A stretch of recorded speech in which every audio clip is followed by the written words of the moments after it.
Assalamualaikum warahmatullahi wabarakatuh. Masih di cerita yang sama, Buka Aura Pembawa Petaka. Kali ini adalah part 3 dari cerita ini, Raga Anandi. Baik, kita lanjut ke cerita Anandi. Engkong dan Ari sepertinya tidak bisa duduk bersama. Si Engkong selalu mengelak jika bertatap mata langsung dengan Ari, apalagi mengobrol berdua. Kayaknya dia takut banget. Dari yang gua tahu, pegangan si Engkong ini alirannya hitam, sedangkan yang ada di Ari alirannya putih. Jadi berbentrokan. Kondisi Anandi saat diruqyah karena gua dari awal sampai akhir menemaninya. Jadi gua tahu persis apa yang terjadi sama Anandi. Dua orang ustadz berusaha keras untuk mengeluarkan setan dari dalam diri Anandi. 1 jam pun berlalu, namun makhluk halus di tubuh Anandi masih belum mau keluar. Assalamualaikum. Kalau kamu jin muslim, jawab salam saya. Assalamualaikum. Siapa kamu? Mengapa kamu rasuki tubuh Anandi? Keluar dari tubuh ini, kasihan dia. Aku tidak mau keluar. Tempatmu bukan di sini. Keluar, atau kami bakar kau dengan ayat Al-Quran. Aku tidak mau keluar. Coba saja keluarkan aku. Gue dengar percakapan mereka langsung merinding. Wajah Anandi tidak seperti biasanya. Tatapannya sangat tajam. Bola matanya muter 360 derajat. Tubuhnya berontak. Suara yang keluar dari mulutnya bukan suara Anandi. Oh ya, gue baru ingat sebelum kami ke rumah ustadz ini, gue dan Anandi istirahat di warung gue. Kami membeli bakso dan nasi ayam sebelum dia tidur di warung gue. Dia makan bakso terlebih dahulu. Sekitar 1 jam dia tidur. Gue juga ngantuk, tapi gue tetap jaga warung dan hanya 5 menit memejamkan mata tidur di samping Anandi. Lalu Anandi terbangun karena dia belum selesai makan nasi. Gue bujuk dia agar mau makan, tapi hanya 2 sendok yang mampu dia kunyah. Selebihnya gue yang ngabisin. Kak, mana teman-teman kakak tadi? Tanya Anandi kepada gue. Teman yang mana? Irma ya, jawabku. Bukan Irma, tapi teman-teman kakak yang tadi di sini. Rame banget. Hah, rame? Kan cuma kita bertiga tadi di sini. Enggak kak. Tadi ada teman-teman kakak pakai baju hitam-hitam tidur di samping aku. Rame banget. Mereka ada di sekitaran aku kak. Ah, kamu ngaco aja. Ngelindur kali. Enggak kak, beneran. Tadi ada. Mereka ikutan tidur juga di samping saya. Banyak malah jumlahnya. Udah ah, kamu makan dulu, habis itu sholat, ucapku kepada Anandi. Balik lagi ke ruqyah. Karena ngelihat penyakit mah Anandi kumat, akhirnya ustadz menyuruh Anandi untuk makan obat mah. Apa ini? Permen, makan saja, enak kok. Aku nggak mau. Ini obat, enak kok, makan aja. Perintah ustadz itu. Akhirnya obat tersebut ditelan Anandi. Dia juga minta air putih untuk minum. Karena mah Anandi kumat, akhirnya kami menyuruh Anandi untuk makan pempek. Ini yang membuat kami terpingkal-pingkal melihatnya. Tangan Anandi langsung mengambil satu persatu pempek itu. Waktu dia makan pempek, nggak pakai dikunyah, langsung ditelannya begitu saja. Gua, ustadz, dan istri ustadz yang ada di sana langsung bengong lihatnya. Padahal untuk ukuran pempek segitu susah banget kalau nggak dikunyah dulu. Inilah mungkin keistimewaan setan dalam tubuh Anandi. Beberapa kali gua dan Ari berusaha membantu kedua ustadz tersebut. Gua biasanya megangin badan Anandi atau ngelap muntahan dari mulutnya. Namun ada yang berbeda dirasakan Anandi ke Ari. Anandi seakan takut kalau Ari mendekatinya. Setiap Ari di dekatnya, Anandi selalu membuang muka dengan tatapan yang benci dan jijik. Anandi selalu berteriak kepanasan jika di dekat Ari. Gue juga bingung ada apa dengan Ari. Mengapa Anandi dan Engkong berusaha menghindar dari dia? Karena Anandi selalu marah-marah, akhirnya Ustadz Ali menyuruh Ari untuk menunggu di teras rumah saja. Gue juga nyaranin kayak gitu agar proses ruqyah Anandi cepat kelar. Ada percakapan lucu antara Anandi dan Ustadz. Kenapa dengan temanmu itu? Kenapa kamu menghindar dari dia? Aku gak mau dekat-dekat dia. Emang kenapa? Itu kan temanmu juga. Dia buatku kemanasan. Kalau sama kalian aku tidak apa-apa. tapi sama dia aku merasakan kepanasan. Rasanya saat itu gua mau ketawa ngakak parah. Ya gimana gak ketawa, Ustadz itu pakarnya dalam ruqyah, lebih mengerti ilmu agama dibandingkan Ari yang celengekan dan sholatnya aja bolong-bolong. Tapi yang setan itu takuti bukan Ustadz itu, tapi Ari. Sudah 2 jam Anandi mengikuti proses ruqyah, namun belum berhasil juga. Para ustadz mengeluarkan makhluk halus dalam tubuh Anandi. Akhirnya istri Ustadz Alim, sebut saja Umi, dia turun tangan membantu. Jadi posisinya Umi berada di depan tubuh Anandi, Ustadz Alim di belakang tubuh Anandi, dan Ustadz Mahmud belakang tubuh Ustadz Alim. Kalau kalian pernah nonton film silat kolosal, pasti kalian tahu gimana teknik mengeluarkan tenaga dalam. Kayak gitulah kira-kira gerakan Ustadz tersebut. Dan Umi, dia tetap memegang tubuh Anandi dengan tetap membaca ayat Al-Quran. Gua dan teman-teman gua melihat saja prosesi tersebut. Lalu Anandi terbatuk-batuk dan tubuhnya nyaris ambruk.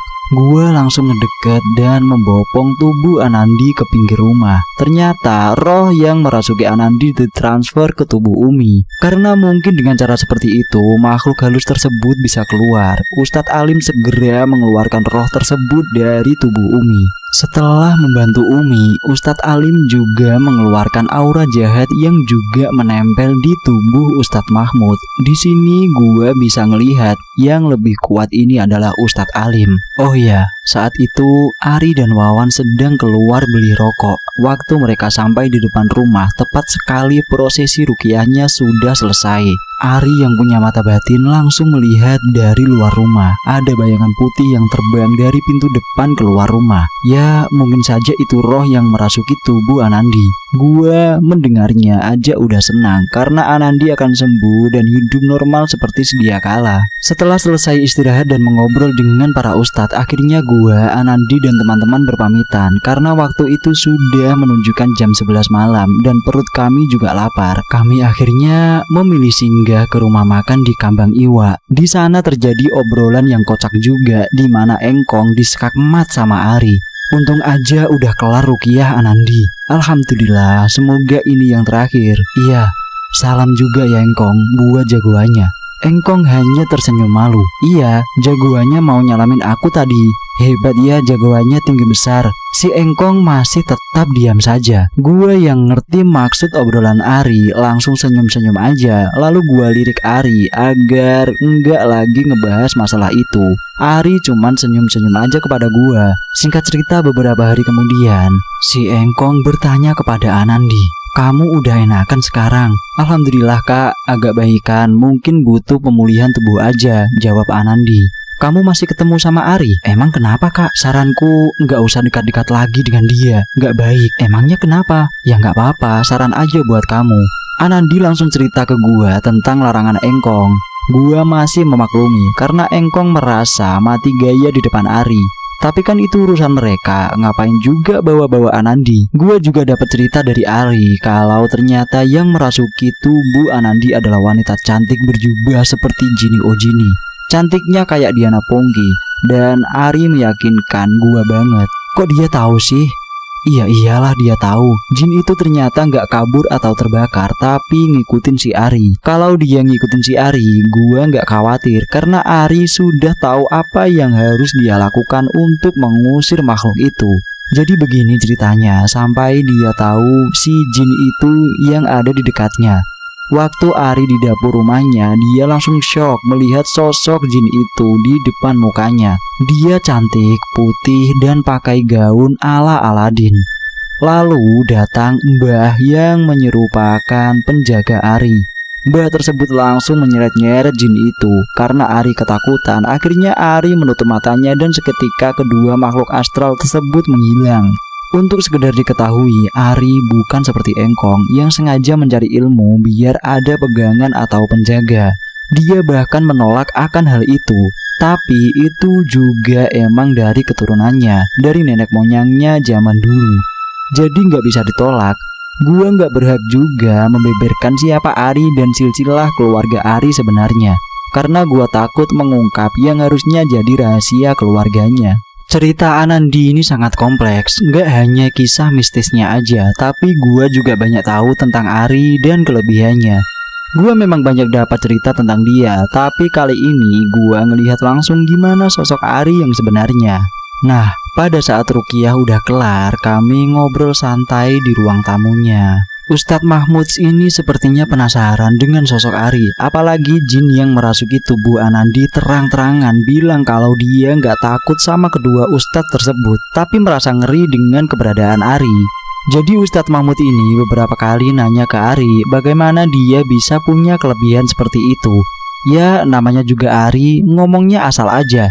Dia nggak nganggep kelebihan itu sesuatu yang harus dipamerkan, malah dia ingin seperti orang biasa. Ri, kamu belajar dari mana sih ilmu itu?